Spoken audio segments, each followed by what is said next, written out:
Rahmat muallim, yana bir qitim. Amsa kinishki taqtishni başladım, she'rni aytdim başla, she'rni o'quvchimdi. Va, rahmat Sizlarga muallim. rahmat. Yaxshi uygunib, ko'nglimnikidek uygunib chiqib berganiga men sizlarga rahmat deyman. Köpten köp rahmat. Aldı bilen biz zamanı şunaq bir o'qish bitirish marosimimizga alayda vaqt chiqarib qatnashib bergan barliq ustozim Aynur xonimninki, do'st birodarlarga chin qalbimdan rahmatimni bildiraman. Aldı bilen o'zimninki hamda qisqa mush muallim bo'lgan bir minnatdorligimni bildirib olsam.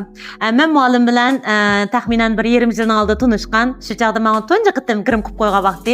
Shu kundan boshlab amaliyotda kirimni unchalik qiniq qilmasaqmi, o'xshashli biz o'zimizga go'zallikni namoyon qila oladiganimizni bilgandik. Keyingi vaqtlarda, ya'ni bir oyning oldida men rasmiy holatda ma'lumga shagird bo'lib kirib turib, hamda o'zimning turmush fikrimni o'rganish qilgan bo'libdim.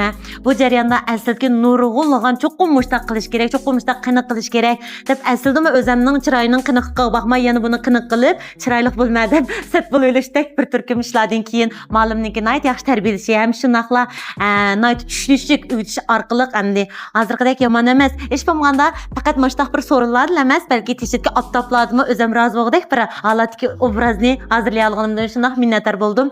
Endi bu hayotda eng baxtli deyilsa, ustoz va odamlar eng baxtli deb o'ylayman. Eng yaxshi o'sib yetilish va deyilsa, mana shunaq to'xtamay har jihatdan o'zi o'sib yetildirgan ayollarni eng qaltis deb o'ylayman. Mush jarayonda meni o'sib yetilishimga yordamda bo'lgan ustozimga yana bir qitim chin qalbimdan rahmatimni bildiraman. Ko'p rahmat muallim. Ishingiz texnik go'zal bo'lsin.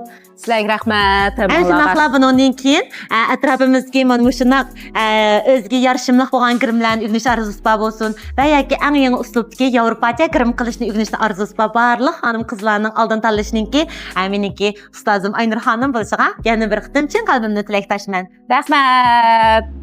Rahmat. Rahmat muallim.